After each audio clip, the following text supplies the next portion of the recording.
यांच्याकडे बॉम्ब कुठून आले, कोण यांना बॉम्ब देणार आहे, मग बॉम्बची क्षमता काय आहे, त्याच्यात मग एक जणावर अटॅक होणार आहे का, 10 जणांवर होणार आहे का, याचा तपास तर झाला पाहिजे. बॉम्ब फेकू म्हणजे कुठेतरी बॉम्ब असेल ना संजय दिना पाटलाकडं, म्हणून संजय दिना पाटलांनी असं वक्तव्य केलेलं आहे. आणि म्हणून संजय राऊत साहेबांची तक्रार केली ती योग्य आहे. मी पोलीस आयुक्तांना मी सुद्धा तशाच पद्धतीनं पत्र लिहिल की या सगळ्या प्रकरणाची सविस्तर चौकशी झाली पाहिजे. कालपर्यंत ते आपल्या सोबत होते आणि आज अचानक हे पत्र आल्यामुळे एक प्रश्न असाही उपस्थित होतो की सोबत असताना या संदर्भात तक्रार का नव्हती. हे बघ, त्यांनी तक्रार कधी केली, धमकी कधी दिली, काल परवा दिली, आधी दिली का त्यांनी, तर नाही. त्याच्यावर धमकी दिल्यानंतरच पत्र लिहिलं, आधी काय पत्र लिहायचं, कारण बॉम्ब फेकू, बंदुकीनं उडवू म्हणून तक्रार केली. बाकी जी गद्दारी झाली वगैरे त्याच्याविषयी थोडी तक्रार पोलीस आयुक्त त्याला काय करणार आहे. सर तुम्ही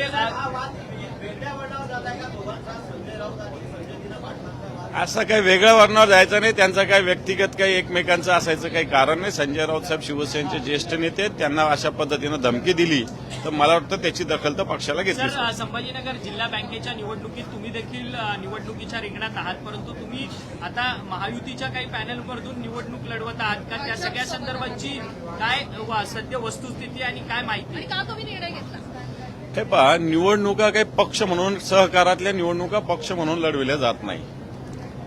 सहकारामध्ये कोणताही पक्ष नसतो, सहकार महत्वाचा असतो. जिल्हा बँक ही शेतकऱ्यांची बँक आहे, शेतकऱ्यांसाठी त्या बँकेमध्ये राहावं लागतं.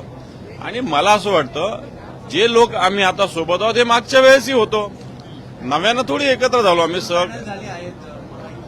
हे बघ, 2 महाविकास आघाडीचं पॅनल नाहीये, त्याच्यात कोण आहे महाविकास आघाडीचं, कोणीच नाही त्याच्यामध्ये महाविकास आघाडी म्हणून त्याला महाविकास आघाडीचं कसं म्हणता येईल. हार झालं तर तुम्ही काँग्रेसचे काही लोक असतील त्याच्यामध्ये, पण महाविकास आघाडी मुळीच नाही. त्याच्यामुळं हे सहकार क्षेत्रातलं पॅनल आहे. सहकार क्षेत्रात ती बँक शेतकऱ्यांची आहे. मला वाटतं शेतकऱ्यांच्या बँकेच्या ठिकाणी राजकारण करू नये म्हणून आम्ही सगळ्यांनी मिळून पॅनल बनवलेलं आहे शेतकऱ्यांच्या हितासाठी. त्याच्यात वेगळा अर्थ महायुती किंवा महाविकास आघाडी त्या इलेक्शनमध्ये नाहीच आहे. शंभूराज देसाई म्हणतायत पॅनलमध्ये आलाच आहात तर मग महायुतीमध्ये या असं ते म्हणतायत. मला वाटतं मी त्याच्यावर सांगितलेलं की हे काही पक्षाचं नसतं पॅनल, हे सहकाराचं. आता त्याच्यात निशाणी आमची कप बशी, कोणत्या पक्षाची चिन्ह सांगा, समोरच्याची निशाणी छत्री, कोणत्या पक्षाची सांगा. त्याच्यामुळे याला काही अर्थ नाही.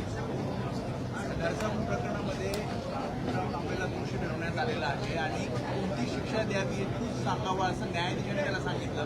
याच्यावर सुनावणी सुरू आहे. मात्र ज्या प्रकारे हे सगळं प्रकरण घडलं, फाशीशिवाय पर्याय नाही.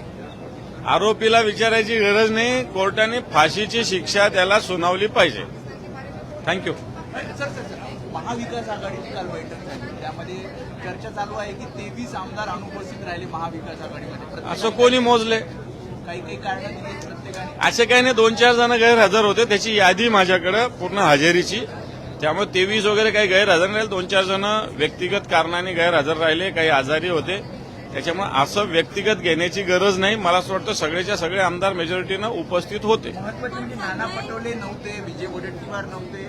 विजय वडेट्टीवार साहेब मला असं वाटतं आताही हाऊसमध्ये असतील का नसतील, तब्येत ठीक नाही त्यांची, त्यांनी सांगितलेलं होतं.